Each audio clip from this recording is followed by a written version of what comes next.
Ya. Entonces, estamos hablando acerca de Apocalipsis capítulo 5. Y no olvides que Juan siempre usará el contexto judío, el contexto oriental, el contexto que tenga que ver muchísimo con el tabernáculo, con la presencia, con lo que es relacionado a la cristología, al culto. Todo el Apocalipsis tiene que ver con eso, con el culto, con la adoración eternal, con la victoria del bien y del mal. Y Juan, pues lógicamente le pone unos puntos, pero que si nosotros no leemos con conocimiento doctrinal, nos vamos a volver locos. Y vamos a decir, pero ¿y esto qué es? ¿Qué significa? ¿Pero por qué? ¿Qué? ¿Cómo así? ¿Qué es eso? Lo primero que vemos ahí, ¿saben qué es? Vamos a ver. Vi en la mano derecha del que estaba sentado en el trono un libro escrito por dentro y por fuera, sellado con 7 sellos. Vamos a aprender aquí algunas cosas. Primero, el trono. Dice que hay alguien sentado en el trono y es Dios. Y no podemos hacer conjeturas de la Trinidad, que Cristo está al lado del Padre en otro trono, porque es un concepto católico. Decir que ahí está el trono del Padre, acá está el trono del Hijo, y acá arriba está la paloma del Espíritu Santo, y está la Trinidad. Eso se llama politeísmo. Hay un solo trono y hay un solo Dios. No hay dos tronos. La Biblia no me habla de dos tronos. Y cuando se habla de trono, se habla de gobierno. Porque realmente el trono de Dios no es una silla como nosotros imaginamos. Cuando Esteban dice que vi a la diestra del Padre, a Jesucristo sentado en su diestra, está hablando exactamente eso. El gobierno. No está hablando que, hijo, siéntate aquí al lado mío, al lado de mi trono. Porque estamos tomándolo todo de una manera física y podríamos caer en el misticismo, podríamos caer en la ignorancia de querer interpretar algo diferente. Así que el trono es uno solo y uno solo es Dios. Cuestiones de la Trinidad, en otro día hablamos. ¿Ok? Bien. Se abre la mano derecha, que ya creo que les expliqué en una ocasión, que Dios no tiene mano derecha porque Dios es espíritu, Dios es invisible, el espíritu no tiene mano derecha. Juan lo ve de la perspectiva visión y la derecha pues tiene que ver exactamente con autoridad. Y dice él que vio un libro, otras versiones dice un rollo, un libro o un rollo, sellado con 7 sellos. Sellado con 7 sellos. Y bueno, y la palabra 7 sellos era una palabra muy común en el primer siglo, porque ese era un contexto romano, porque siempre, escucha bien la historia de los 7 sellos. Una herencia, por ejemplo, se firmaba y se firmaba con 7 firmas o 7 testigos. La compra de una ciudadanía, por ejemplo, Roma era en aquel entonces, ¿te acuerdas que Pablo adquirió por nacimiento una nacionalidad romana, pero había uno que había pagado mucho dinero? ¿Te acuerdas? Bueno, entonces, esa compra de esa ciudadanía se la firmaba con 7 sellos y la ponían en unas tablas, en unas planchas, porque era una herencia o era un legado o era algo notorio, era algo espectacular, era algo que estaba reservado para la persona. Y por lo tanto, nadie podría abrir ese libro ni los sellos, sino solamente un juez, nadie más. Un juez era el encargado de desatar los 7 sellos o las 7 firmas para que la persona que haya sido la beneficiada pueda disfrutar de esa riqueza o de ese beneficio o de ese logro. Roma, inclusive el mundo greco romano o Grecia, en el siglo III antes de Cristo ya ejecutaba grandemente el asunto de los sellos, pero especialmente Roma. El contexto judeo-cristiano entendía perfectamente el lenguaje de Juan. Hay una herencia, hay algo destinado para el hombre. Hay una herencia, hay un pedido, hay un juicio, hay un veredicto que ya está escrito, está destinado para el hombre y están los 7 sellos. Exactamente de acuerdo a la cultura romana, porque Juan vivió bajo el Imperio Romano. Y nadie, lógicamente te lo digo, nadie podría abrir ese sello si no fuera dado por un juez, porque ya era el beneficio total. Inclusive la muerte de alguien importante, como por ejemplo un rey o un emperador importante en Roma, tenía que hacerse por medio de los sellos. Exactamente es lo que pasa con nuestro Apocalipsis. Hay muchas interpretaciones que se le ha dado a estos 7 sellos con respecto al Apocalipsis y que se ve como que el mundo está bajo el dominio de Satanás, pero ya hay un destino, ya hay un hecho que se ejecutará, que el dominio que lo tiene Satanás caerá en manos de Dios, porque está en manos de Satanás, porque el hombre le entregó. Adán y Eva le entregaron el dominio a Satanás, porque el mundo era del hombre, pero ahora el mundo entero está bajo el maligno. Es el príncipe de este mundo, dice la palabra. Hasta el propio Cristo le dijo, porque a mí me fueron entregadas las naciones. Yo veo gente que canta las naciones serán para Cristo. Bueno, eso no está en la Biblia. Las naciones fueron entregadas para Satanás. Pero parece que la interpretación de acuerdo al contexto histórico de la cultura romana vislumbra, de acuerdo a los 7 sellos, que hay un juicio para ejecutarse, o los juicios para ejecutarse, a fin de entregarle la herencia al verdadero. O sea, al hombre, a Dios. No, Dios no necesita herencia. Él es el dueño de todo, del universo. Dios es Dios. Estamos hablando de Israel, estamos hablando del hombre, estamos hablando de la humanidad.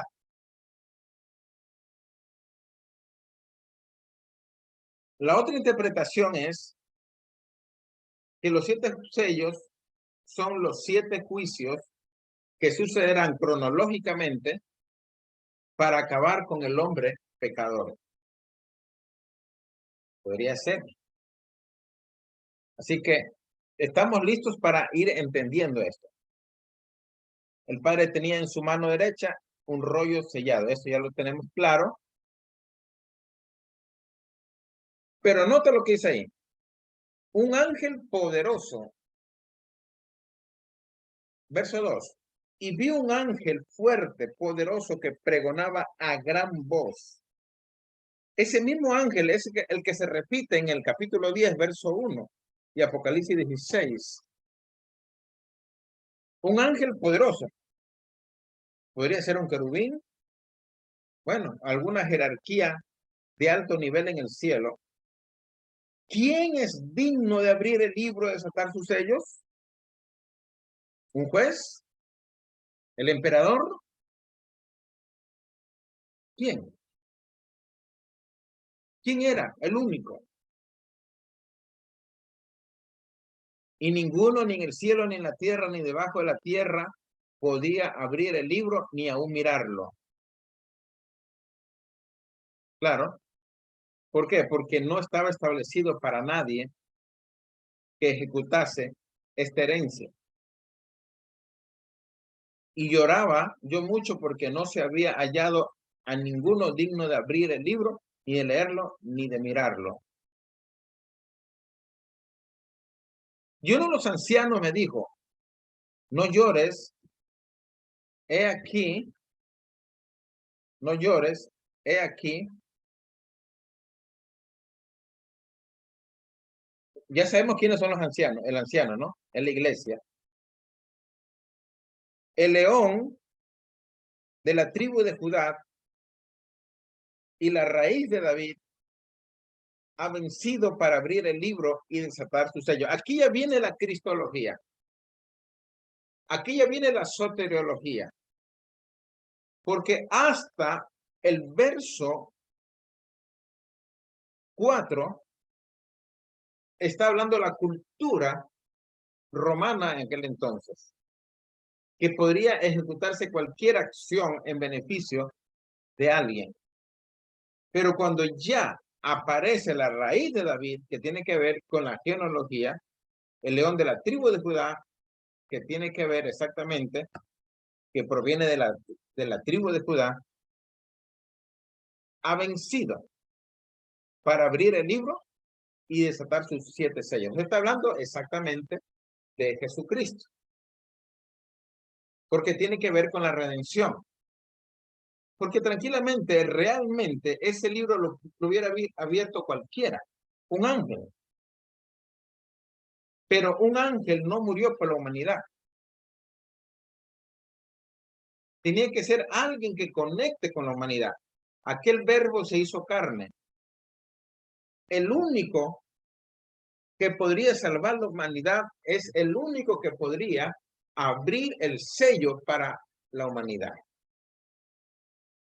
Por eso dice ha vencido. Cuando dice de vencer, está hablando de yo morí por la humanidad, yo me di por la humanidad, yo resucité por la humanidad. Así que yo he vencido.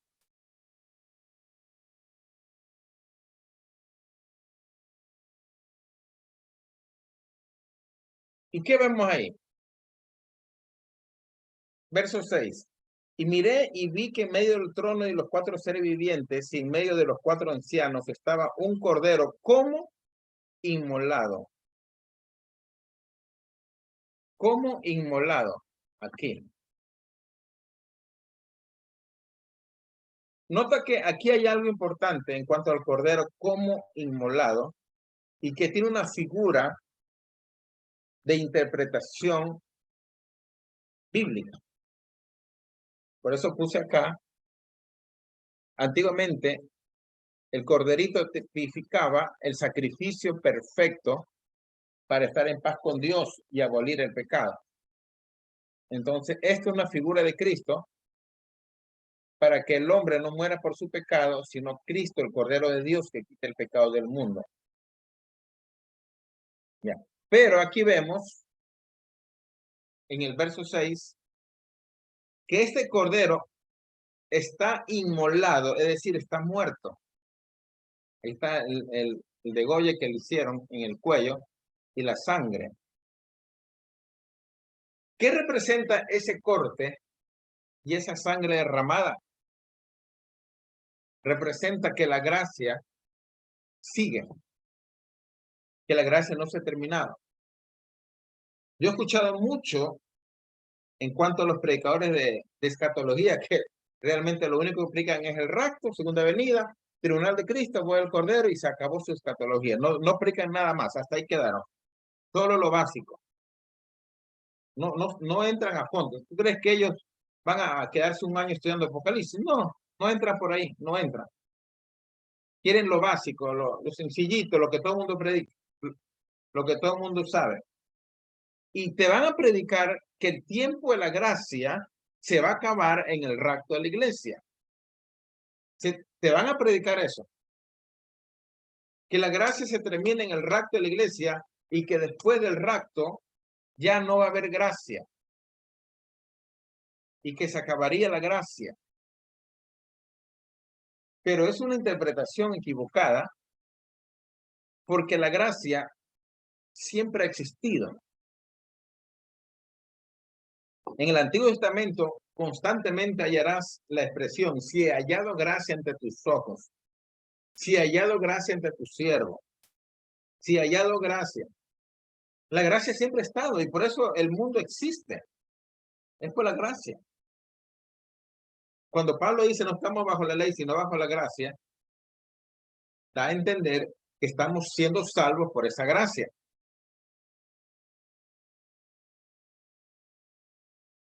Entonces, en el Antiguo Testamento ha habido gracia.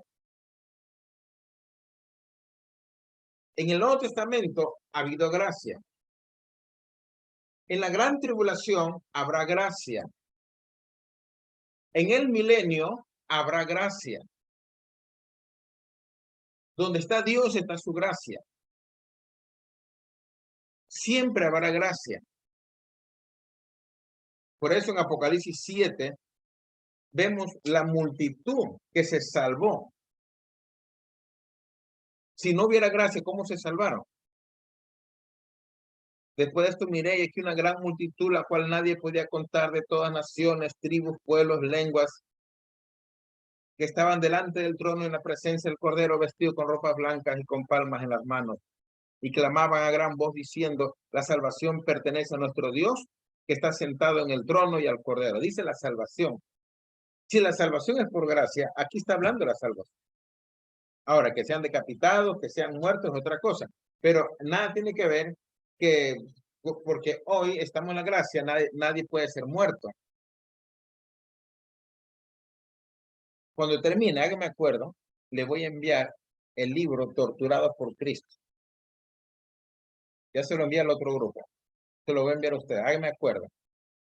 Para que usted vea ese libro del reverendo Richard Uranbrand.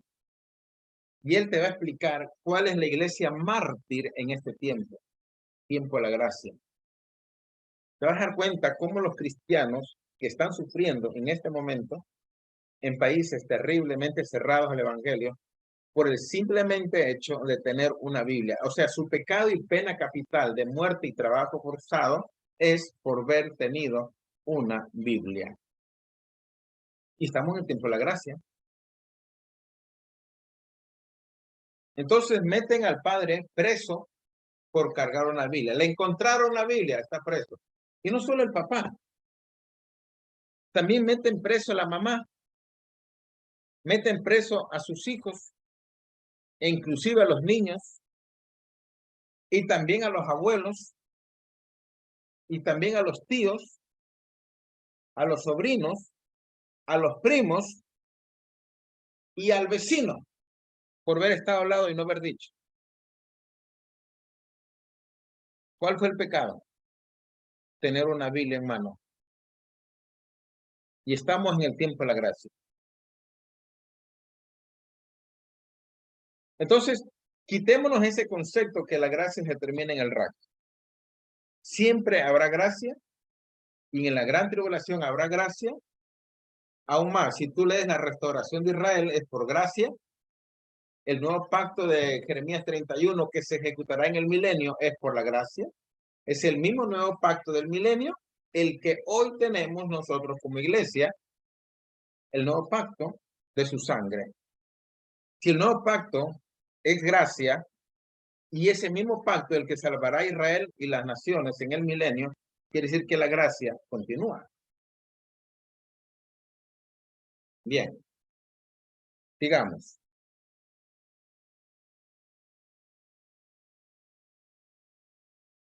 Cuatro seres vivientes Ya aprendimos que los 4 seres vivientes representan nada más y nada menos que la jerarquía angelical.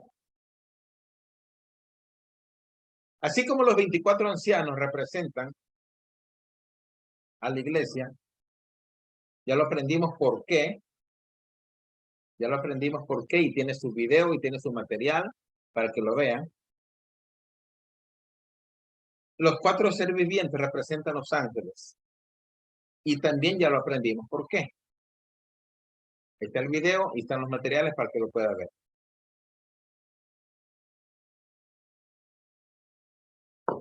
Ahora bien, este cordero que representa a Cristo dice que tiene 7 cuernos y 7 ojos. Y aquí mismo lo interpreta y dice, los cuales son los 7 espíritus de Dios enviados por toda la tierra. Como sabemos perfectamente, no existen 7 espíritus santos. Existe solo uno. Pero según Isaías 11, hay una manifestación séctuple del Espíritu Santo. Y no necesariamente debe ser 7 para que sea el 7 el número de Dios, que una vez lo aprendimos, ¿se acuerdan? Cuando hablamos sobre los números. Que también es otro invento que se han creado, que el número 7 es el número de Dios. Y eso no es bíblico. En ningún momento dice la Biblia que el 7 es el número de Dios. Porque el anticristo también tiene 7 cabezas. El dragón, la bestia, la serpiente antigua, que es el diablo de Satanás, según Apocalipsis 12, Apocalipsis 20, dice que tiene 7 cabezas. Entonces, si el 7 es el número de Dios, ¿por qué el diablo también tiene 7 cabezas?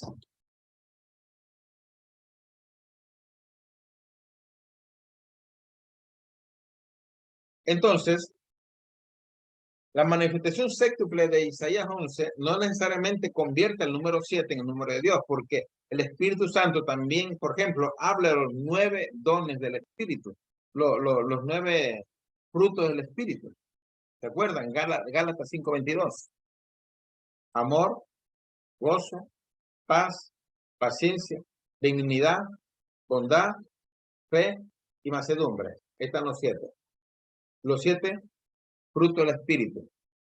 Pero luego te vas a 1 Corintios, fruto, pero 9 dones del Espíritu, hasta ya me equivoqué. Amor, gozo, paz, paciencia, benignidad, bondad, fe, mansedumbre, templanza. Ahí están, los 9 frutos del Espíritu. Habla 9. Entonces, ¿cómo es que 9? Debería haber sido 7. Entonces, puede ser 9, como pueden ser 20. ¿Cuántos dones del Espíritu son? 1 Corintios 12. Entonces, no podemos centrarnos en el número 7. Ni hacer un estudio de la numerología doctrinalmente.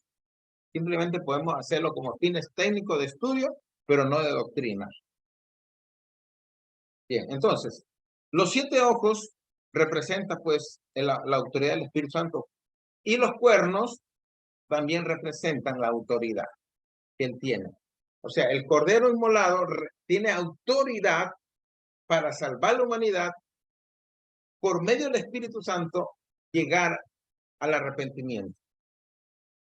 Y el Cordero que tiene aquí representado en Cristo, veo que él tiene el rollo. Pues aquí vemos la herencia de la humanidad, de lo que viene. El dominio de Satanás se acaba, se apaga y empieza, pues lógicamente, el gobierno de Dios. Bien, sigamos.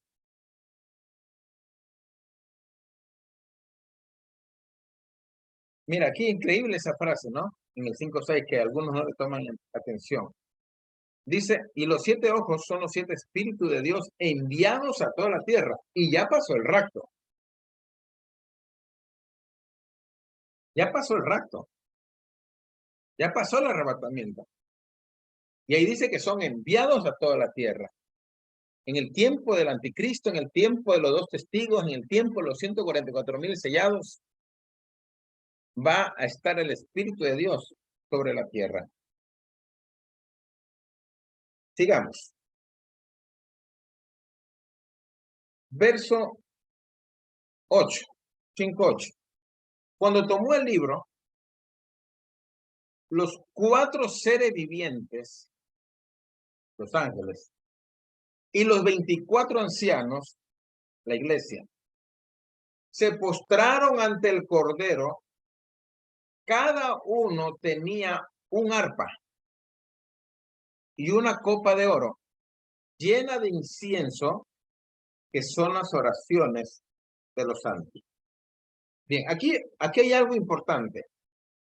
Juan inmediatamente se va al contexto levítico para dar una interpretación de lo que es el Cordero, porque el Cordero tiene que ver con lo levítico, con el culto, con la liberación, que se ejecuta en Cristo cuando Él vino a morir por el pecador.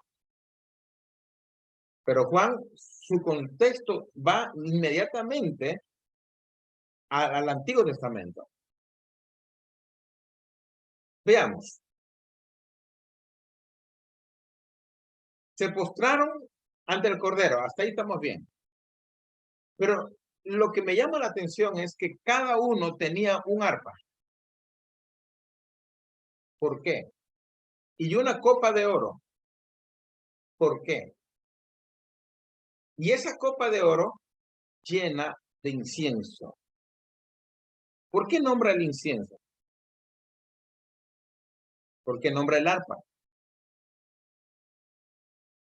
Pues el arpa representa la adoración, el culto, la alabanza. Si tenían arpas es porque están adorando. Salmo 150 habla de instrumentos. Está hablando de que la iglesia ya está ofreciendo el culto. Pero me llama la atención el incienso. Y ese incienso son las oraciones de los santos del que habla Apocalipsis capítulo 8. Ahora, mira, ¿de dónde proviene la historia del incienso? En el arca del testimonio, habían algunos muebles. El arca del pacto, que era el principal, donde estaba la vara de Aarón, estaba el maná escondido, donde estaba la tabla de la ley, estaba a un lado. Pero antes de entrar ahí, tenían que pasar por el altar de incienso, el altar de oro, que habla Éxodo 30. Y el sacerdote tenía que poner unas especias aromáticas, un polvito ordenado por Dios, no era cualquier cosa que tenían que poner ahí. Dios mismo diseñó qué clase de hojas o raíces tenía que ir ahí en ese incienso y tenían que ponerlo 2 veces al día. O sea, siempre tenía que ser continuo, así como el sacrificio era continuo en la mañana y en la tarde, ¿se acuerdan? El incienso también tenía que ser continuo. Por eso 2 veces al día tenían que renovar las especies y ponerlas otra vez. Y dice la Biblia que eso era por estatuto perpetuo. Leamos, por favor. Busque Éxodo capítulo 30. Éxodo capítulo 30. Para que veas por qué Apocalipsis nombra el incienso.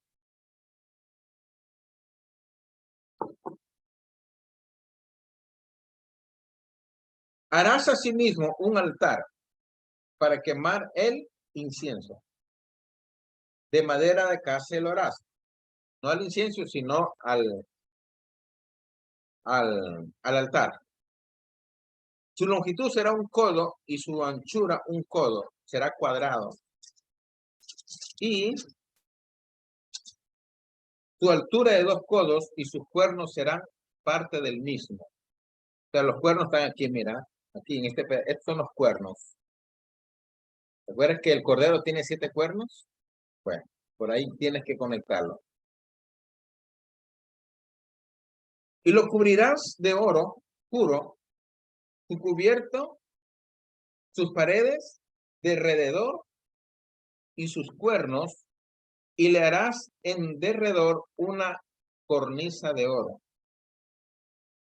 Le harás también 2 anillos de oro debajo de la cornisa a sus esquinas a ambos lados suyos, para meter la vara con la que serán llevados. Harás la vara de madera de acacia y la cubrirás de oro. Avancemos al 7. Perdón, al 6. Y lo pondrás, mira lo que dice, y lo pondrás delante del velo que está junto, ojo, junto al arca del testimonio. Ahí están las 2 cosas. El altar de incienso y el arca del testimonio. Delante del propiciatorio que está sobre el testimonio, es el lugar del sacrificio. Pero mira lo que dice ahí. ¿Dónde me encontraré contigo? Ahí quiero llegar. El incienso es la purificación del lugar santísimo. Pero ese incienso, bíblicamente, tiene una tipología. Y quiero que lean ustedes mismos el Salmo 141.2. Léanlo, por favor, Salmo 141.2, para que te des cuenta la alusión que hace de esto. Salmo 141.2. Suba mi oración delante de ti como el incienso. Ahí está. Lo está diciendo un judío, porque David era judío. Si el incienso era todo el día, entonces representa el clamor de su pueblo todo el día. O sea que tú puedes clamar todos los días, a cualquier hora, y tú ser un perfume ante Dios, porque tú eres el altar. Hoy ya no necesitamos ese altar de incienso. Ahora ese altar eres tú. El sacrificio eres tú. Las especies aromáticas que el Señor ordenó, pues representa también lo que ya el Señor había hecho. Por ejemplo, mira lo que dice el 23, 30-23 de Éxodo. 30-23. Tomarás especies finas de mirra, excelente, 500 ciclos, y de canela aromática, la mitad. Esto es 250, de cálamo aromático 250, de casia 500 según el ciclo del santuario, y del aceite de oliva 1 hin. Bueno, aquí está la orden de cómo debería ser ese incienso. Tú puedes leerlo todo con calma. Y la Biblia decía, cualquiera que hiciere de ese incienso para su casa, inmediatamente era cortado. Nadie tenía que hacer eso, porque eso era dedicado para Dios. Mira lo que dice el verso 37, Éxodo 30-37. Como este incienso que harás, no os haréis otro según su composición. Te será cosa sagrada para Jehová.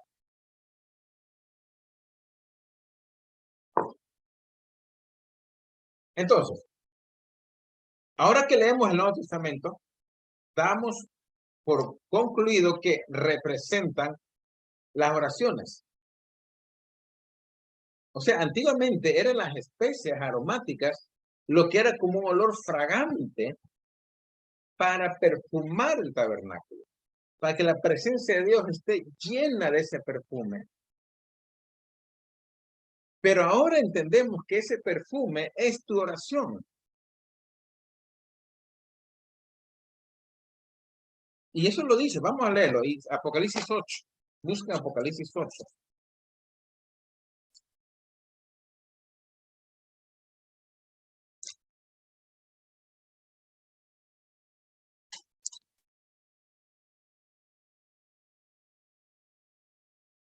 Verso 1. Cuando abrió el séptimo sello, se hizo silencio en el cielo como de media hora, y vi a los ángeles, y vi a 7 ángeles que estaban en pie ante Dios, y se le dieron 7 trompetas. Otro ángel vino entonces y se paró ante el altar. Ya tiene que ser, se refiere al altar de Éxodo capítulo 30, ¿ok? Con un incensario de oro. Y se le dio mucho incienso para añadirlo a las oraciones de todos los santos sobre el altar de oro que estaba delante del trono. Y el trono era, ¿sabes cuál era? El arca del pacto. Ese era el trono, ahí estaba Dios. Ahí me encontré con ellos. Ahí me encontraré contigo. Y quizás Israel no lo sabía, pero cuando ellos clamaban, Dios les respondía porque estaba el incensario representando sus oraciones.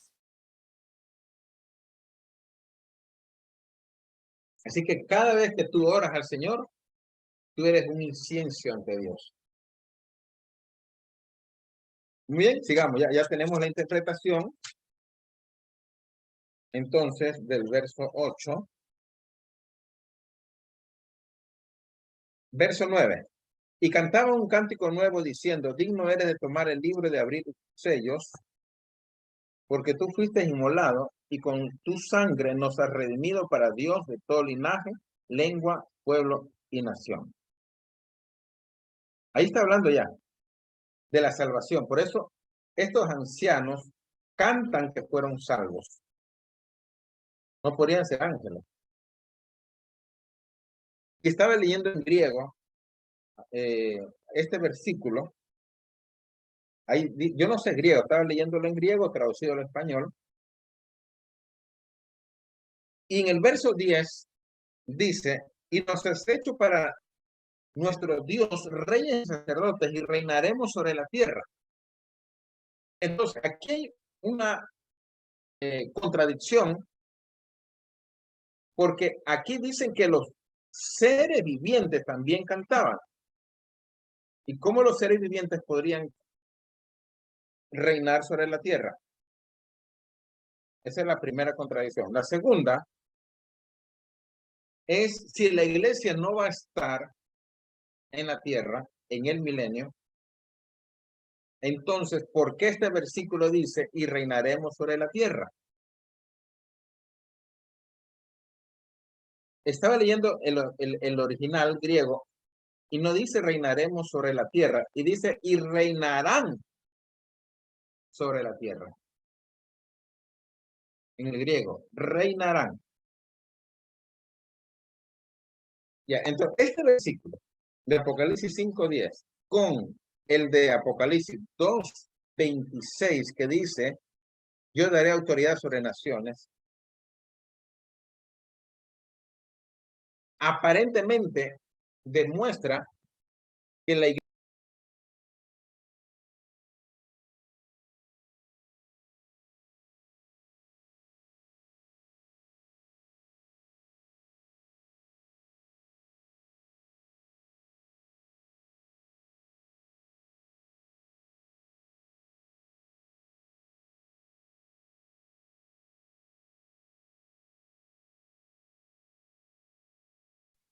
Disculpe, que se fue a internet, no sé qué fue lo que pasó.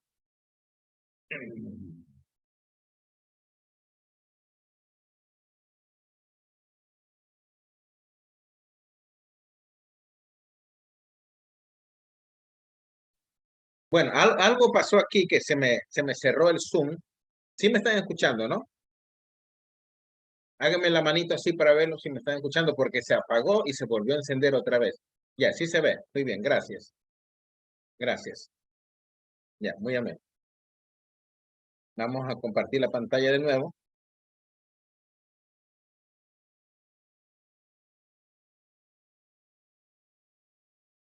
Ya, ahora sí. Ya, y cantaba un cántico nuevo diciendo, digno eres de tomar el libro y de abrir sus sellos, porque tú, no, así está bien.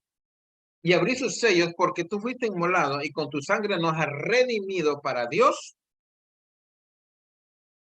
de todo linaje, lengua, pueblo y nación, y nos has hecho para nuestro Dios reyes y sacerdotes. No olvides que la palabra reyes, ya lo averiguamos, ¿se acuerdan cuando leímos Apocalipsis 1?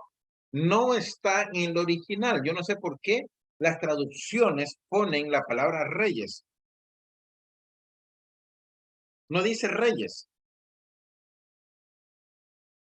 Dice, nos ha hecho para nuestro Dios un reino de sacerdotes. Así dice el original. Un reino de sacerdotes. No reyes y sacerdotes, sino un reino de sacerdotes. ¿Por qué? Porque el culto levítico tenía que ver con el sacerdocio, no con el rey. En ese tiempo no había reyes. Los reyes aparecieron por ahí por el año 1000 antes de Cristo con Saúl. De ahí para arriba llegaron los reyes, pero antiguamente el contexto que estamos hablando de sacerdocio. Y en el original griego no dice, y reinaremos sobre la tierra, sino que dicen, y reinarán en la tierra. Perdón, sobre la tierra. Y no olvides que este contexto puede ser escatológico inclusive, porque la Biblia dice que la nueva Jerusalén va a descender del cielo a la tierra. Y la tierra se convertirá en cielo y reinaremos sobre la tierra. Pero entre la segunda venida de Cristo y el final del milenio tenemos 1000 años, que para Dios es como un día, para la eternidad no existe, porque la iglesia ya estaría en el periodo de la eternidad. Desde que es arrebatada, ella ya está en la eternidad. 1000 años no es nada para la eternidad. No existe 1000 años. Y Dios es eterno. Entonces, dentro de la historia de las dispensaciones, se va a hacer un paréntesis para la humanidad de 1000 años para salvar a Israel y cumplir todas las promesas, porque cielo y tierra pasarán, pero mis palabras no pasarán. Entonces, este versículo no puede ser interpretado que la iglesia estará en la tierra en el milenio porque sería antidoctrinal soteriológicamente.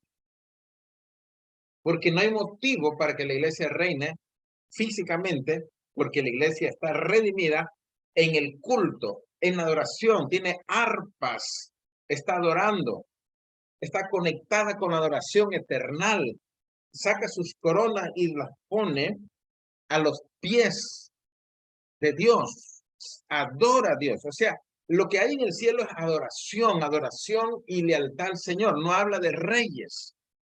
Y como la iglesia, estando en la adoración, en la eternidad, con cuerpos glorificados, resulta que va a venir a la tierra a reinar 1000 años. ¿A reinar qué? ¿A dónde? ¿Con quién? ¿A hacer qué? ¿Dónde está la doctrina de que la iglesia va a reinar 1000 años? ¿Reinar? ¿Cómo que reinar? ¿Cuáles son los súbditos de la iglesia que va a reinar? Porque si hay un reino, entonces hay súbditos. O sea que la iglesia va a estar con los súbditos. ¿Diciendo qué? Reyes. No. Eso es antidoctrinal. Por eso tenemos que profundizar la escatología, no quedarnos con lo básico. ¿Ok? Bueno, eso ya lo hablamos hartísimo. Bastante lo hemos hablado. Sin embargo, se respetan las posiciones y tú puedes seguir pensando igual. Miré y oí la voz de muchos ángeles alrededor del trono. Muchos ángeles alrededor del trono y de los seres vivientes y de los ancianos, y su número era millones de millones, que decían en gran voz, el cordero que fue inmolado es digno de tomar el poder. Aquí va a nombrar 7. El poder, las riquezas, la sabiduría, la fortaleza, la honra, la gloria y la alabanza. Están los 7.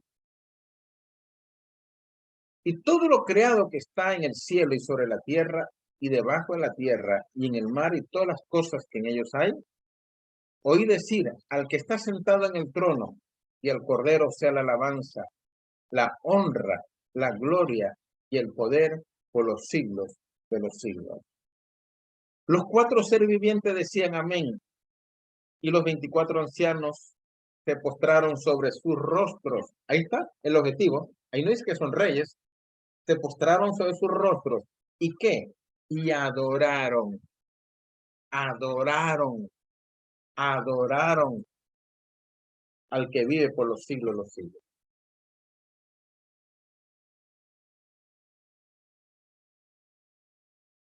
Así que eso es todo por ahora.